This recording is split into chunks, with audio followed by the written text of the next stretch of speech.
આગામી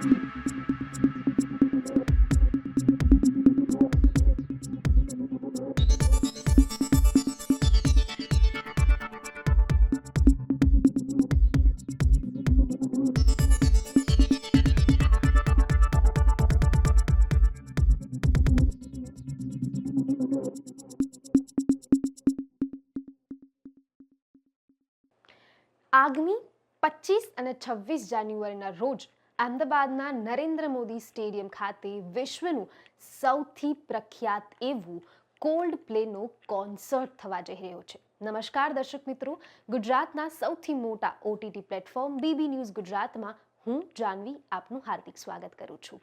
cold પ્લેના concert દરમિયાન Ahmedabad municipal corporation અને કોલ્ડ પ્લેની ટીમ દ્વારા ઘણા બધા નિર્ણયો લેવામાં આવ્યા છે. એની માહિતીમાં એ છે કે સૌથી પહેલો નિર્ણય એ ફાયર માટેનો લેવામાં આવ્યો છે.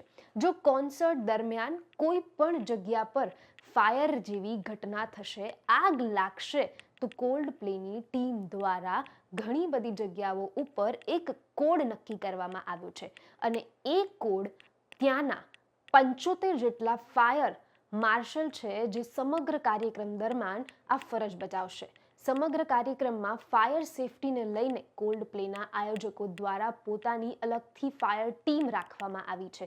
આ કોન્સર્ટ દરમિયાન જો આગ લાગશે કે અકસ્માતની ઘટના સર્જાશે, એને પહોંચી વળવા માટે ખાસ કોડ પણ આપવામાં આવ્યો છે. જો આગ લાગશે તો કોડ રેડ એલર્ટ કરવામાં આવશે.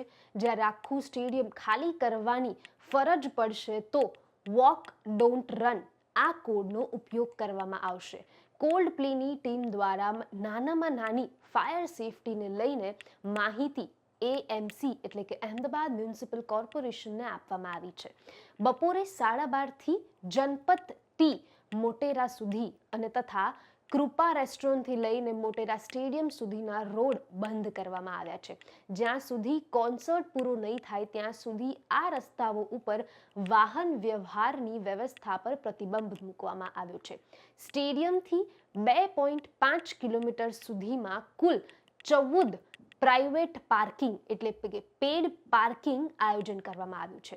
જ્યારે મોબાઈલથી એપ્લિકેશન દ્વારા વાહન પાર્ક પણ કરી શકાય છે.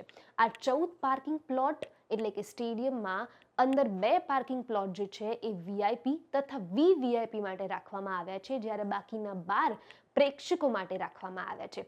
14 પ્લોટમાં 16,000 વાહનોની કેપેસિટી ધરાવે છે. શહેરના કોઈ પણ મેટ્રો સ્ટેશનથી મોટેરા મેટ્રો સ્ટેશન સુધી હર એક મેટ્રો તમને મળશે અને આ મેટ્રો દર 7 મિનિટે ચાલશે એની ખાતરી આપવામાં આવી છે. ગેટ નંબર 1 એ 300 મીટરની દૂરી પર આવેલું છે. જ્યારે ભીડ હોવાથી આ જે દૂરી છે 300 મીટરની એ 10 મિનિટમાં ચાલીને ગેટ સુધી પહોંચવાનું રહેશે. નરેન્દ્ર મોદી સ્ટેડિયમમાં 25થી 26 જાન્યુઆરી કોલ્ડ પ્લેના કોન્સર્ટ આયોજન એ 2 દિવસ આ કોન્સર્ટમાં 2 લાખથી વધુ લોકો અટેન્ડ કરવાના છે. જેના પગલે શહેરના મ્યુનિસિપલ કોર્પોરેશન દ્વારા અને પોલીસ કર્મચારીઓ દ્વારા 14 ડીસીપી, 25 એસીપી, 63 પીઆઈ, 142 પીએસઆઈ તથા 3,581 હેડ કોન્સ્ટેબલ સહિત કુલ 3,825 પોલીસ કર્મચારીઓ બંદોબસ્તમાં જ રહેશે. એનએસજી કમાન્ડરની આખી ટીમ પણ અહીંયા બંદોબસ્તમાં રહેશે. આ ઉપરાંત 2 મિની મેડિકલ ખોલવામાં આવી છે અને ત્યાં 7 એમ્બ્યુલન્સ અને 11 મેડિકલ ડોમ રહેશે. 5 વર્ષથી નાના બાળકોને કોલ્ડ પ્લેના કોન્સર્ટમાં એન્ટ્રી આપવા પર પ્રતિબંધ મૂકવામાં આવ્યો છે. નવા સમાચાર, નવી અપડેટ સાથે ફરી મળીશું. ત્યાં સુધી મને રજા આપો. નમસ્કાર.